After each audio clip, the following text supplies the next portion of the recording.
نبی اکرم صلی اللہ علیہ وسلم سے جب کوئی ایسا سوال کیا جاتا جس کا علم آپ صلی اللہ علیہ وسلم کو نہیں ہوتا تو آپ صلی اللہ علیہ وسلم کہتے لا ادری، میں نہیں جانتا ہوں۔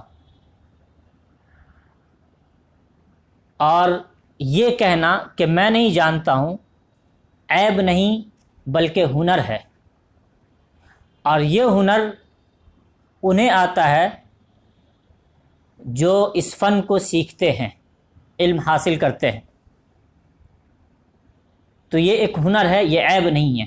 اس لیے نبی اکرم صلی اللہ علیہ وسلم نے جو مخلوق میں سب سے اعلیٰ سب سے بہترین تھے، انہوں نے نہ جاننے پر کہا کہ لا ادری، میں نہیں جانتا ہوں۔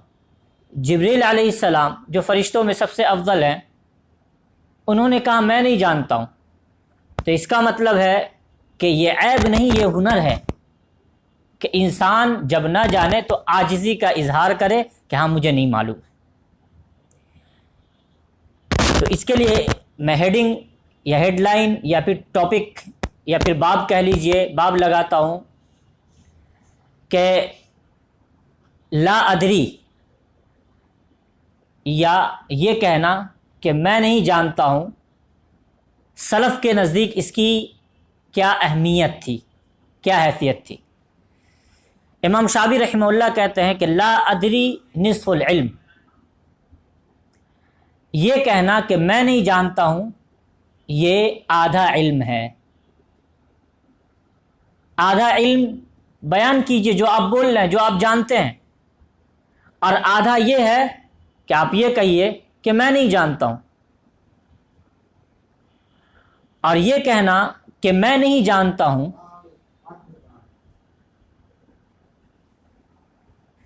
یہ کہنا کہ میں نہیں جانتا ہوں، یہ اس بات سے بہتر ہے کہ اللہ رب العالمین کے دین میں کوئی ایسی بات کہہ دی جائے جو اللہ کا دین نہیں۔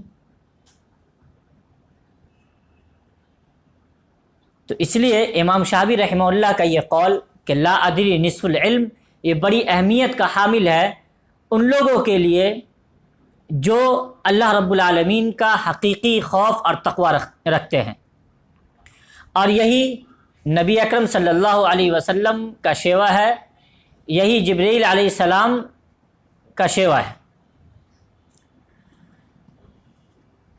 اس کے بعد کی نصیحت ہے، ابن مسعود رضی اللہ عنہ کہتے ہیں کہ ان الذی یفتی الناس فی کل ما یستفتی لمجنون، کہ وہ شخص جو لوگوں کو ہر سوال کا جواب دیتا ہے وہ مجنون ہے، دیوانہ ہے۔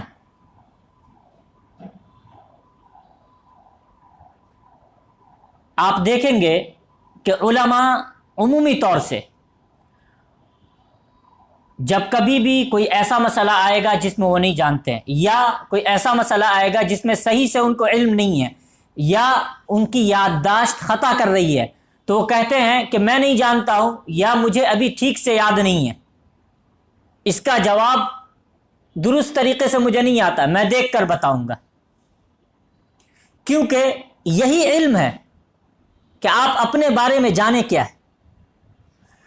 اور جو عالم نہیں ہوتا ہے، کوئی بھی مسئلہ ان سے پوچھئے، کوئی بھی مسئلہ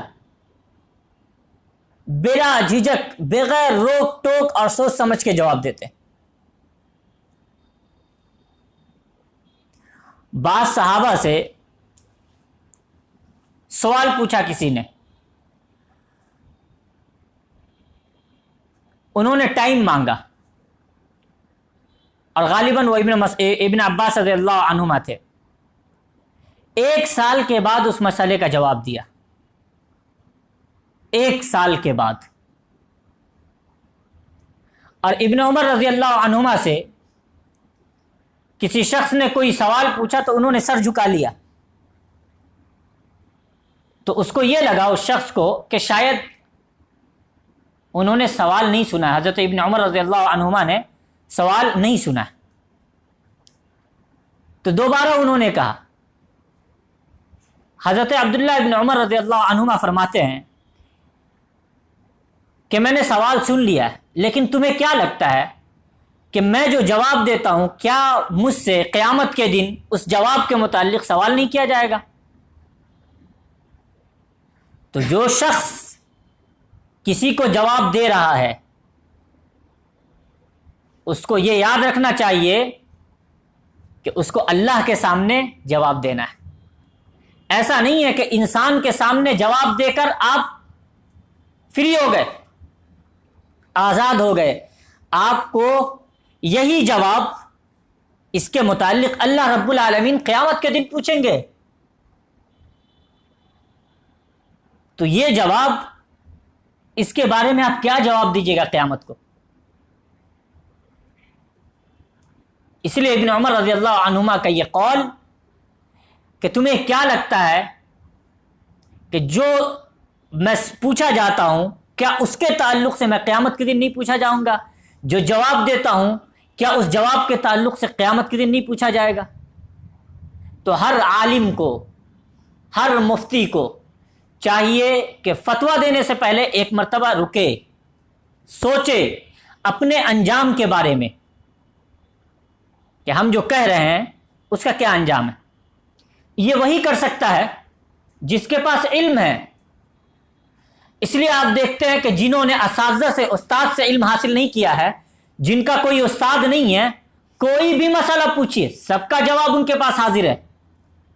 بلکہ ایک قدم آگے بڑھ کے، یہ تو میں نے چھوٹی بات کہی ہے، ایک قدم آگے بڑھ کے کہتے ہیں کہ ہمت ہے تو پوچھ کر دکھاؤ،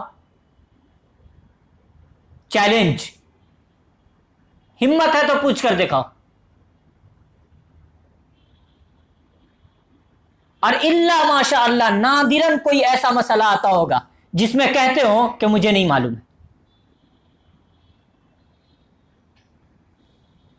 تو عبداللہ بن مسعود رضی اللہ عنہ کہتے ہیں کہ وہ شخص جو لوگوں کو ہر فتوے کا جواب دیتا ہے، ایسا شخص مجنون ہے،